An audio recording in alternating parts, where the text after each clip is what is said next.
Pour créer une table, voici la commande create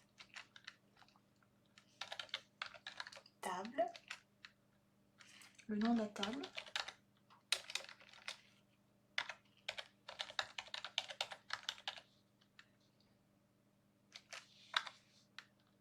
Avec un ID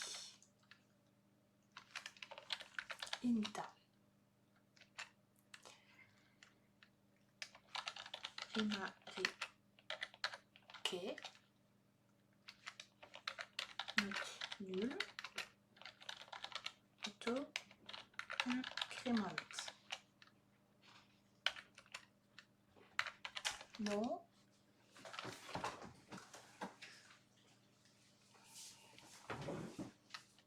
En varchar.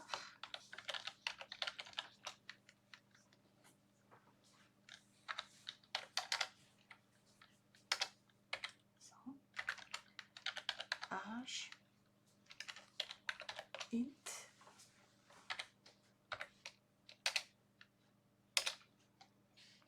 et on fait exécuter.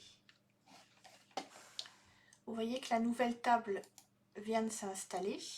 Il y a l'ID, le nom et l'âge. Dans la gestion de table et de base de données, on utilise create pour créer. On utilise alter pour changer des choses dans une table, dans une base de données ou dans une table. Dans une table, on peut renommer un champ en mettant un autre nom, par exemple. Et on peut faire un drop pour supprimer. On peut dropper carrément toute une table complète. On peut dropper une colonne complète.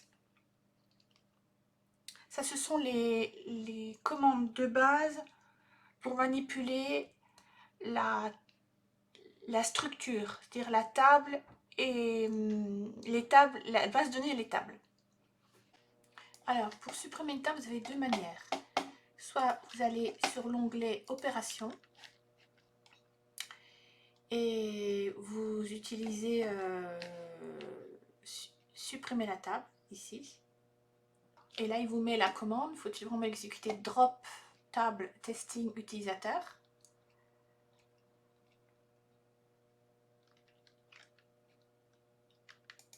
Soit vous le faites avec la commande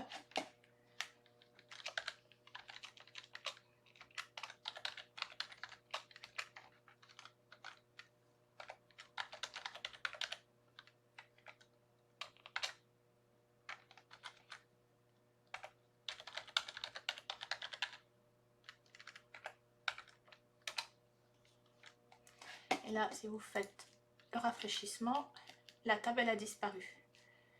Vous faites pareil avec pour supprimer.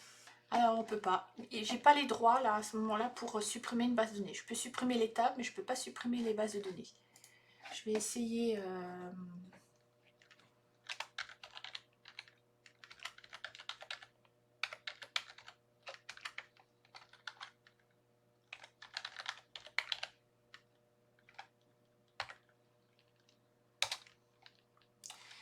Et dans MySQL, dans la ligne de commande, il accepte. Donc là, si je fais, voilà, il n'y a plus rien. Il n'y a plus qu'information schéma et c'est tout. Donc en fait, oui, là, il ne donne pas l'autorisation dans PHPMyAdmin, mais par contre, sur la ligne de commande que j'ai été chercher là, ici, et vous avez console MySQL. Je l'ai ouvert de cette manière-là. Il vous demande quel est l'utilisateur et de rentrer votre mot de passe.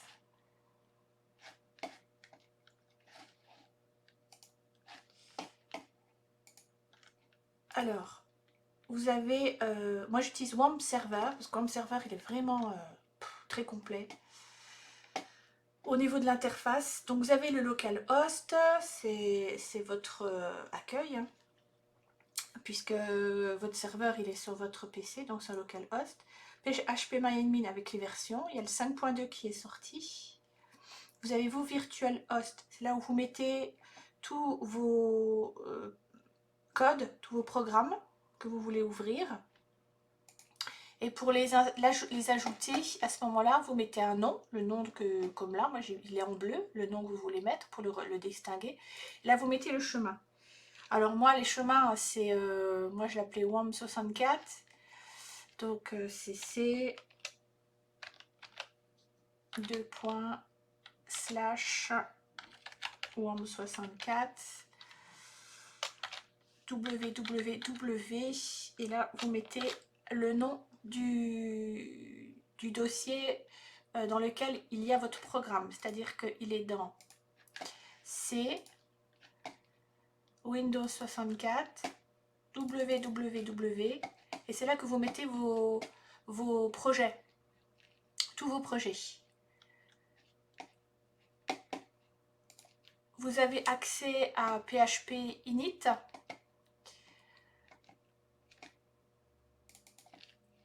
Vous avez accès dans Apps à vos versions. Donc là, si je veux mettre le 5.2.0, je crois qu'il en est là. C'est ici que je le mettrai. Vous avez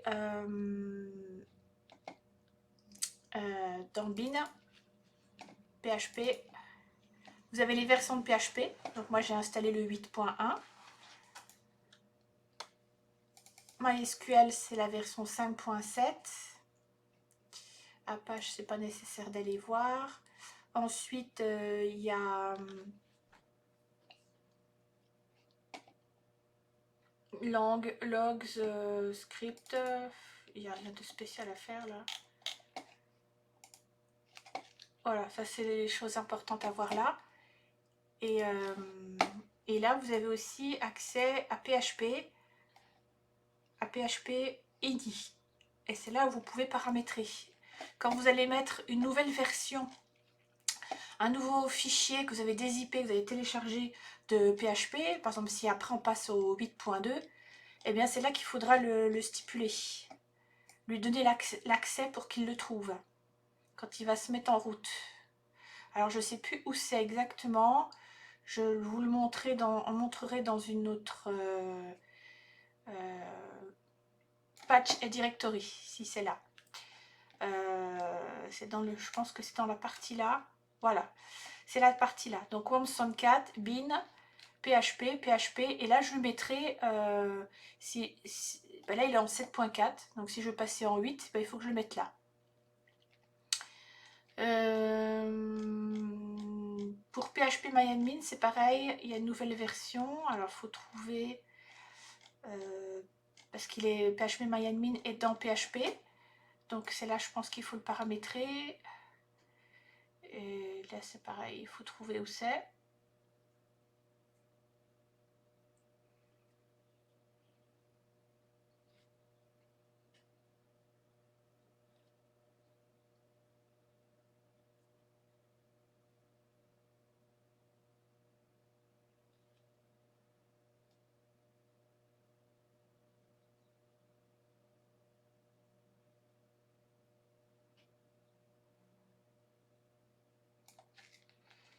Oui, là c'est tous les chemins d'accès. Je vois pas où il est PHPMyAdmin. Moi je ferai des recherches, je regarderai pour vous le mettre dans une vidéo. C'est intéressant de le savoir étant donné qu'il y a des mises à jour assez régulières. À moins que je l'ai ailleurs. Non, ça c'est MySQL. Il y a MyInit. Init c'est pour paramétrer MySQL.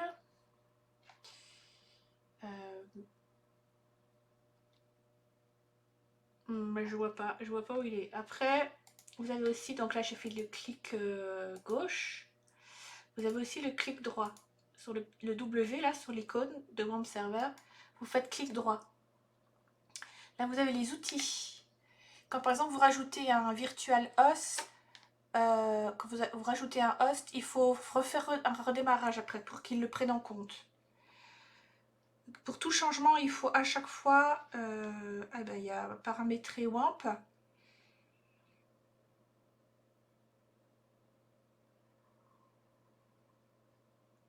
Et à propos, la langue,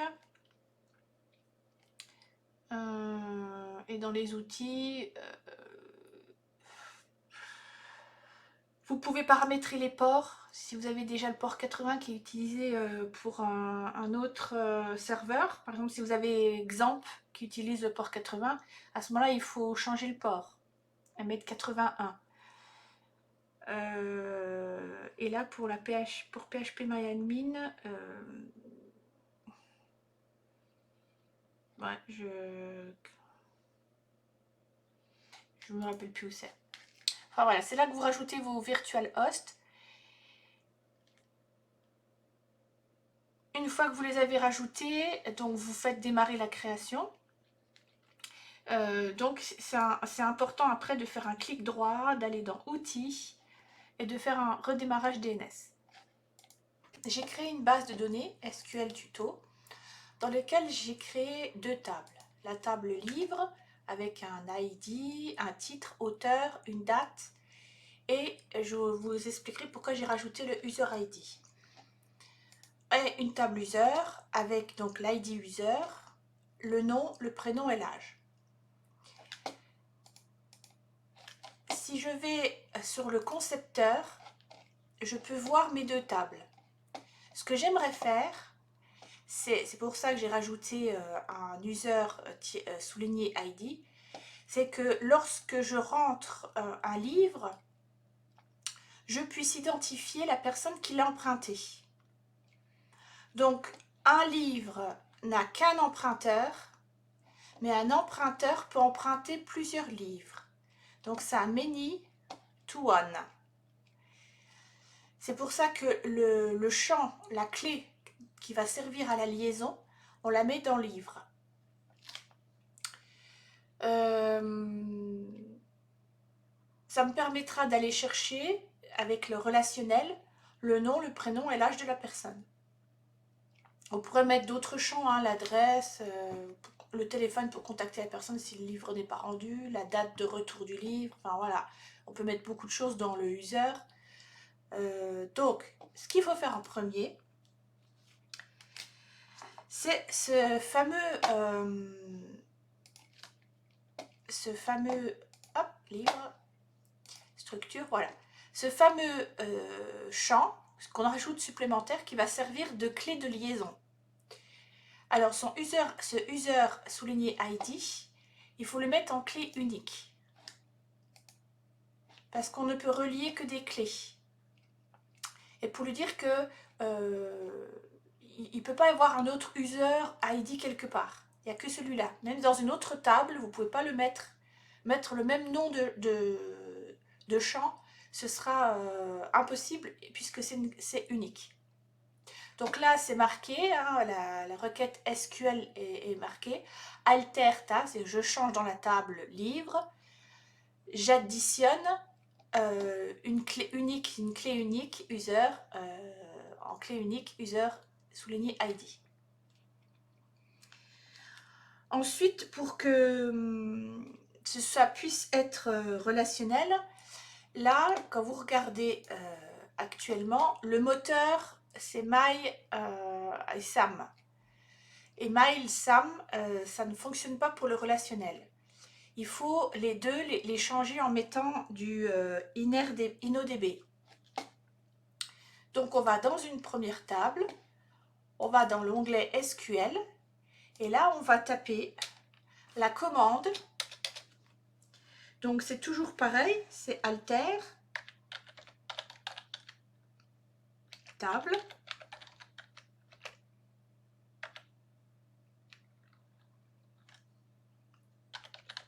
users engine égale, et là on met InnoDB.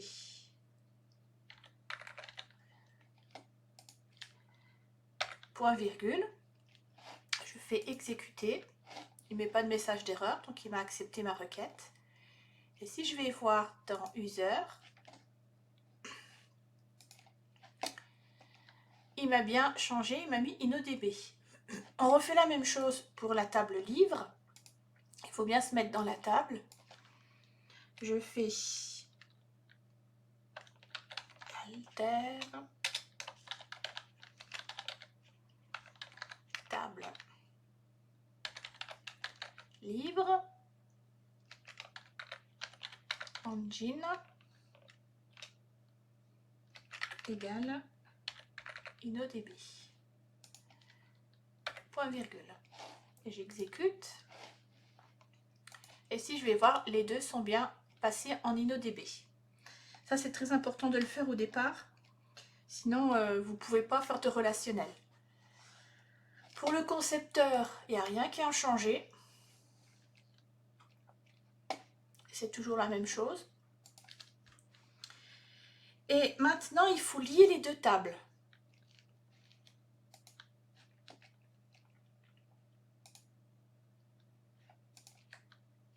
Alors, il y a deux possibilités.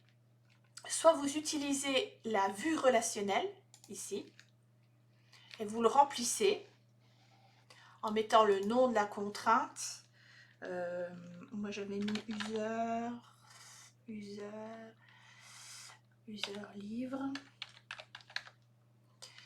Là, vous le mettez en cascade, Là, c'est le champ. Donc, c'est bien user ID. Et la table, c'est user. Et je suis dans le livre. Et ID user. Si vous faites ça, il va le mettre en place. Il y a aussi une autre méthode, donc je le valide pas, je vais vous montrer. Il y a aussi une autre méthode. Vous allez dans livre et vous tapez alter table, toujours pareil.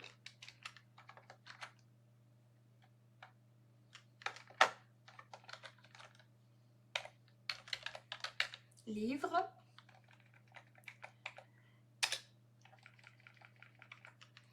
Alter table livre. Add. Constraint. Constraint, pardon.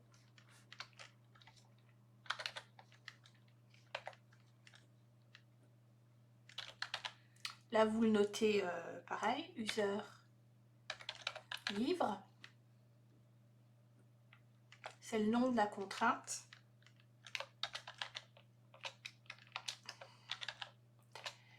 Foreign. OK.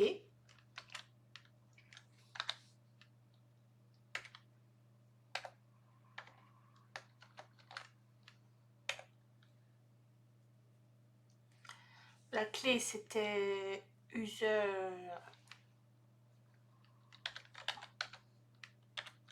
ID. Donc, c'est la clé qui est dans la table livre. Et la référence.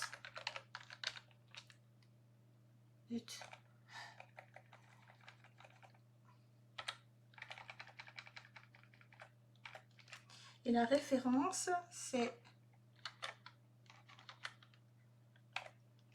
users.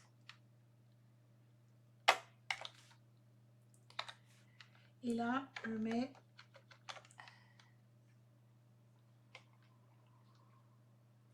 ID users.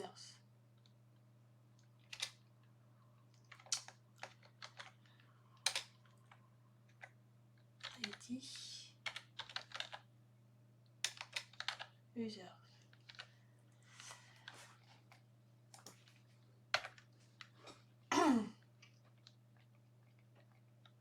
Donc c'est bien user mais sans S, user ID, il est là, user ID. Voilà, c'est le champ qui est dans livre, dans la table livre. On lui donne le nom là, la contrainte, et il sera lié à la table users avec l'ID users. Oui, je crois que j'ai forcément mis comme ça parce que c'est comme ça que je... Voilà. On fait exécuter et quand on va aller voir la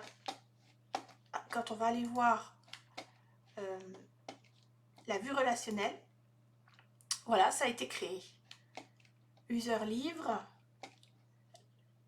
Là par contre, c'est bien de mettre en cascade.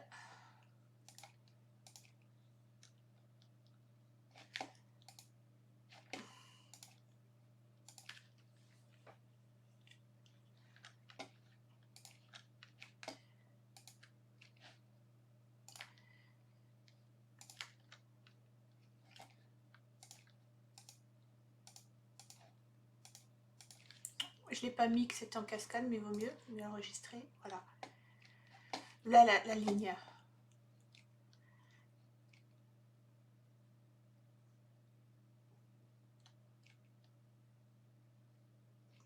C'est celle-là qu'il faut que vous appreniez par cœur. Donc là, on change. On fait un drop. C'est-à-dire qu'on change le nom de la contrainte, on la change. Et on remet la même ligne, la même phrase, c'est-à-dire celle-là. Hop, hop, hop. Mais on rajoute on delete cascade, on update cascade. C'est-à-dire que si vous voulez dire que quand vous effacez un terme, ça va effacer les autres qui seront en lien. Et c'est la phrase que j'ai mis.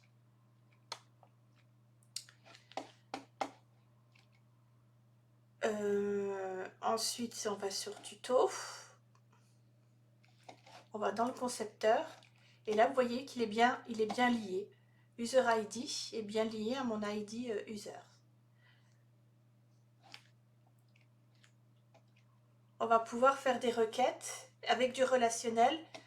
Et ces requêtes qui lient deux tables sont des jointures. Vous avez la possibilité d'enregistrer la page.